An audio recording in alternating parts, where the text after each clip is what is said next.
وعباد الرحمن الذين يمشون على الأرض هونا وإذا خاطبهم الجاهلون قالوا سلاما والذين يبيتون لربهم سجدا وقياما والذين يقولون ربنا اصرف عنا عذاب جهنم إن عذابها كان غراما إنها ساءت مستقرا ومقاما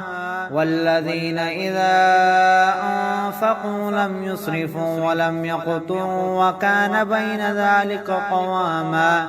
والذين لا يدعون مع الله إلها آخر ولا يقتلون النفس التي حرم الله إلا بالحق ولا يزنون